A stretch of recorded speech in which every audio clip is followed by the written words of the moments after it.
In the glittering yet often tumultuous world of celebrity families, few stories carry the weight of history, legacy, and raw emotional vulnerability quite like the one unfolding in the Kardashian universe.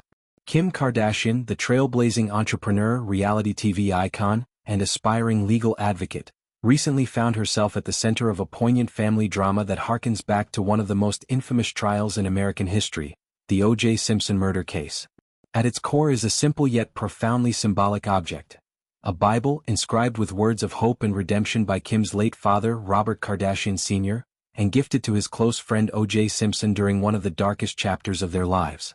What began as a private bid to reclaim this cherished keepsake has spiraled into a public saga of dashed hopes, leaked documents, and reflections on faith, family, and the unforgiving machinery of estates and auctions. To understand the depth of Kim's frustration, one must first rewind to the mid-1990s, a time when the Kardashian name was synonymous not with billion-dollar beauty empires or social media dominance, but with quiet legal prowess and unwavering loyalty. Robert Kardashian Sr., a successful attorney and businessman, was thrust into the national spotlight when he joined the defense team for O.J. Simpson, the former NFL star accused of the brutal murders of his ex-wife Nicole Brown Simpson and her friend Ron Goldman. Robert's decision to represent O.J. was more than professional, it was personal. The two men had been friends since their USC days, bonded by shared ambitions and the cutthroat world of Los Angeles elite.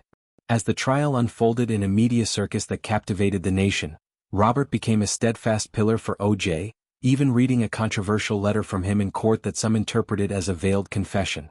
Through it all, Robert's faith, rooted in his Armenian heritage and a deep-seated belief in second chances, shone through.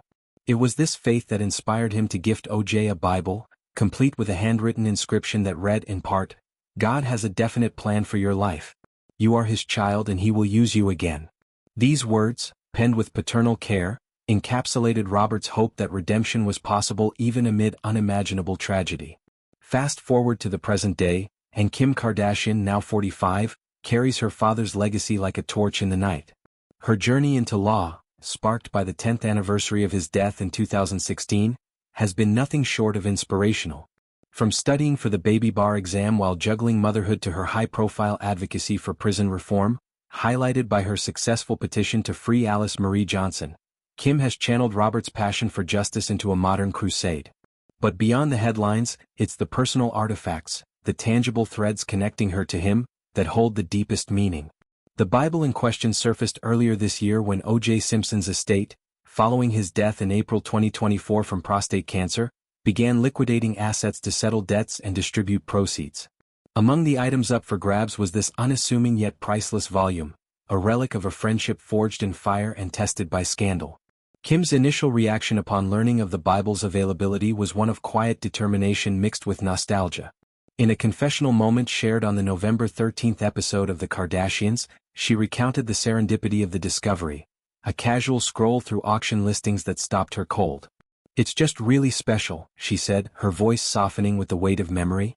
The inscription wasn't just words on a page, it was a window into her father's soul, a reminder of his belief in grace amid chaos. Moreover, the timing felt fated. Her younger sister Chloe, ever the sentimental anchor of the family, had expressed a longing for pieces of their shared history. "I was like, oh, I have to get this for her birthday," Kim explained, envisioning the Bible as a bridge across generations, a gift that could heal old wounds and foster new bonds. Chloe, who has navigated her own trials from high-profile relationships to personal health battles, would cherish it as a talisman of resilience, much like the one Robert offered O.J. With characteristic decisiveness, Kim drafted an offer letter, proposing $15,000, a figure she deemed respectful yet firm, reflecting both the item's emotional value and its market worth. The letter, penned with sincerity, outlined her personal connection and her desire to keep the Bible within the family fold. She submitted it through proper channels, hoping for a discreet transaction that honored the privacy of all involved. But privacy, as Kim well knows, is a luxury rarely afforded to those under the relentless gaze of the tabloids. To her dismay, the letter leaked online, transforming a tender family endeavor into fodder for speculation and scrutiny. Suddenly, headlines screamed of Kardashian cash grab and O.J. legacy loot, twisting her heartfelt bid into something transactional and cold. The betrayal stung, but it was merely the prelude to a deeper disappointment. The executor of O.J.'s estate, Malcolm Laverne, a no-nonsense figure tasked with maximizing returns for creditors and heirs, rejected Kim's offer outright. In interviews with outlets like People, Laverne defended his decision with pragmatic bluntness. "Why would I spend $15,000 of estate money? Why would I spend $15,000 in attorney's fees to sell it to Kim for $15,000? That's a zero-sum game. That's a bad business model." Bound by court-mandated protocols, he explained, the estate had no choice but to proceed with a public auction, ensuring transparency and the highest possible bid. For Laverne, it was business as usual in the somber world of probate. For Kim, it was a personal affront, a denial of her right to preserve a sliver of her father's light. The auction, held in March, unfolded like a dramatic finale to a long-running saga. Bidders from around the world vied for relics of OJ's life, the gloves, the memorabilia, the echoes of infamy, but the Bible emerged as an unexpected star. It sold for a staggering $80,276, including fees, to an anonymous buyer whose identity remains shrouded in mystery. Was it a collector of true crime ephemera? A Simpson devotee seeking absolution? Or perhaps a rival family member with their own claim to the narrative? Kim can only speculate, her imagination fueled by the what-ifs that haunt such losses. In her Kardashians episode, she laid bare the emotional toll. "I would have negotiated. I guess I had a little too much faith in humanity for a minute there."